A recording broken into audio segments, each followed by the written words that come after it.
So what do you do when you fail? When you watch porn or when you lust and you don't control yourself? How do you deal with the failure? If you're just starting off your journey, you're gonna fail.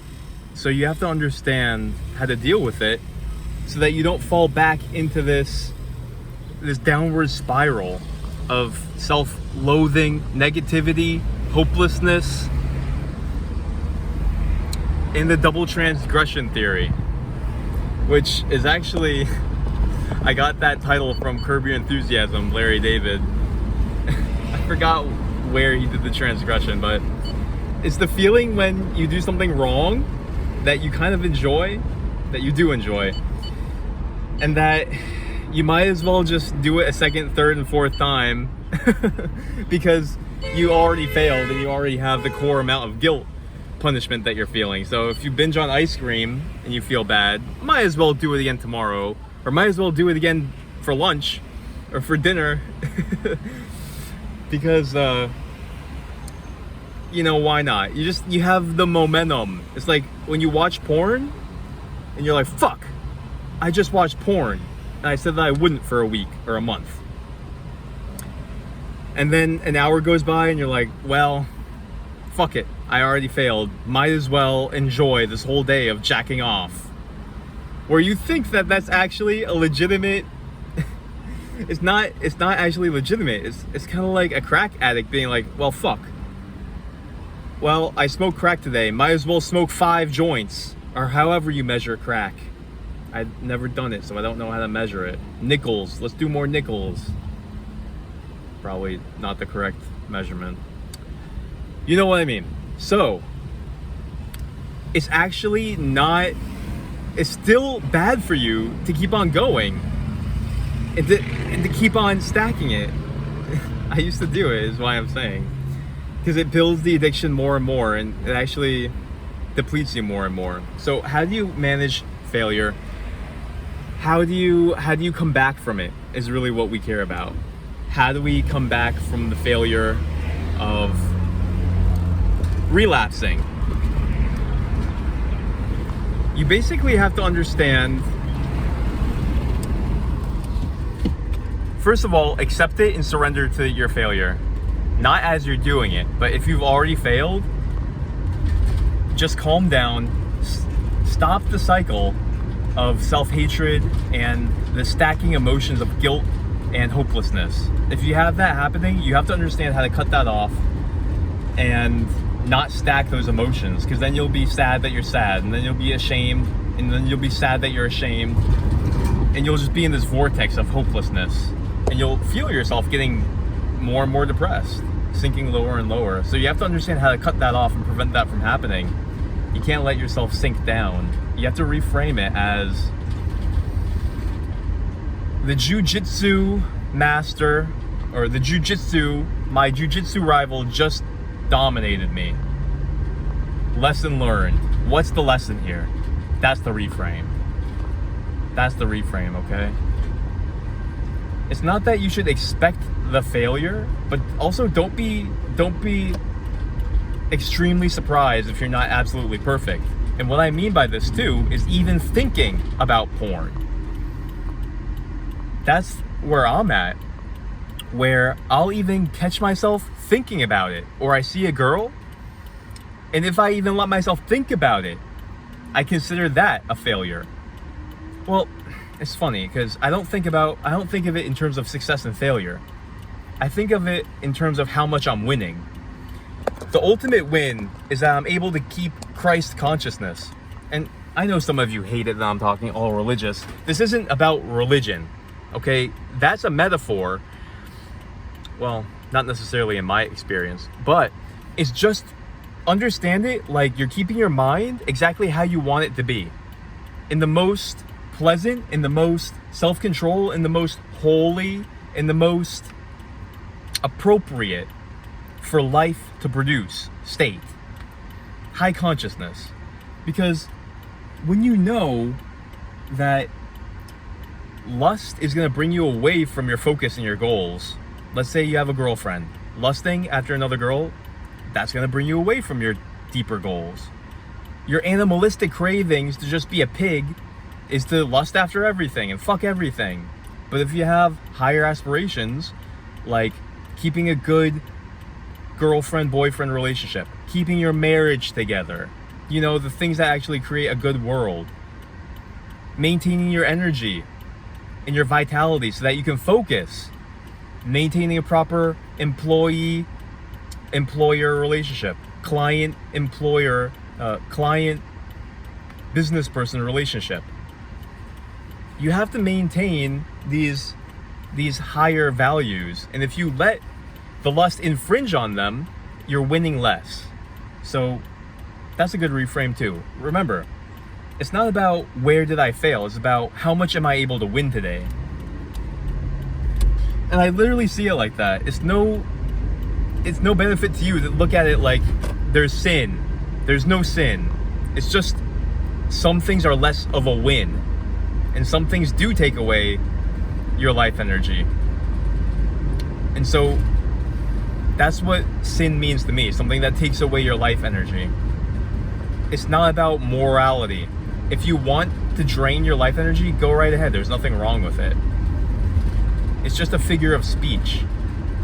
So when you're lusting internally and you're playing out these fantasies, the religious mind says that it's a sin. Maybe because they're in the lower understanding of, they literally think it's wrong. Okay, come up here with me. When I say it's a sin, it's not really right or wrong. It's not technically a sin. It's just that you're harming yourself, but you don't realize. Just like, and there's nothing wrong with harming yourself. Go ahead and harm yourself if that's what you really want. Now, when I say that, you know that that's stupid. Every sane person wants to win and feel good. And if you're hurting yourself, whether it's by smoking cigarettes, doing drugs, harboring anger and hatred and resentment and pettiness, all those things take away your life. That's why we call them sins. It's not that we think it's wrong. This is the understanding of religion from a higher paradigm. Is that it takes away your well-being. And that's not what you want. So you have to understand what's beneficial for you and what's not beneficial. It's like you're running a race and you have to understand what's weighing you down. So in your fight to have self-control and to regain your power from lust and to maintain your power as a true man over porn, over masturbation, etc., you have to know even the subtle things that are weights that are holding you back. And so this is how you deal with failure. Is you start with an easy standard, and then as you get more and more victories, you start making your standard a little bit more rigorous. It makes sense, right? So what I want you to do is assess where you are. How long are you able to withstand watching porn? Your first goal is to withstand watching porn for 7 days, or maybe even 1 day, and then make it up to 7 days. Once you get to 7 days, make it a month, and then build up your self-control and your purity to where you can withstand a month, and then 2, and then 3, and then 6, and then a year. And maybe this even in your mind seems impossible. Believe me, it's not impossible. From where you are, it may seem like it's impossible. Just like a fat person might look at running 10 miles and think, oh my God, I can't even run a block. Trust me, it gets easier. It gets easier. So you have to believe that's possible. People out there are doing it. It's not impossible. It's easy, actually, once you get the right routine. Just like physical exercise, you have to get the right program and the right routine. You have to understand your game, and then it becomes way easier to win, and you can win. So I'd say once you're at any level of success in your mind, whether it's 7 days or a week, or even right off the bat, I want you to start thinking about raising the bar for your standards of how much you can win in terms of maintaining your energy, not watching porn, of course, because that completely ruins your brain, your mind, and your energy and your body. But then also start not masturbating. See, if you're having sex with somebody in a loving way, that's much better for you as a human being than whacking off. Because you can even just feel it out. Feel how you feel after you make love. You really make love with a girlfriend or a wife. It's going to be actually pretty healthy as long as you're not over-sexing yourself. It's fine. But see how you feel after you watch porn or after you masturbate. You feel like a loser, don't you? Trust me. So you're going to start understanding healthier and healthier ways to manage and what to do with your sexuality. And what you'll find is that as you develop as a person and you move up the scale of passion, devotion, commitment, whatever you're doing, whether it's music, whether it's education, whether it's healthcare, business,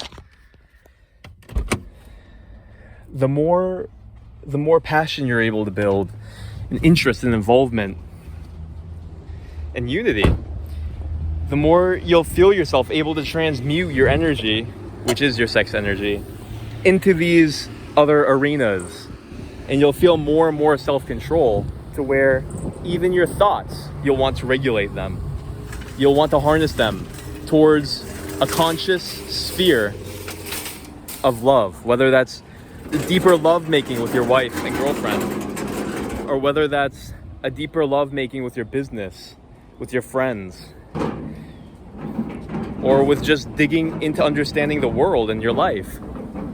That's also another way to make love in life, is the love of knowledge, the love of exploration, the love of nature. You'll feel that energy radiating into other arenas in your life.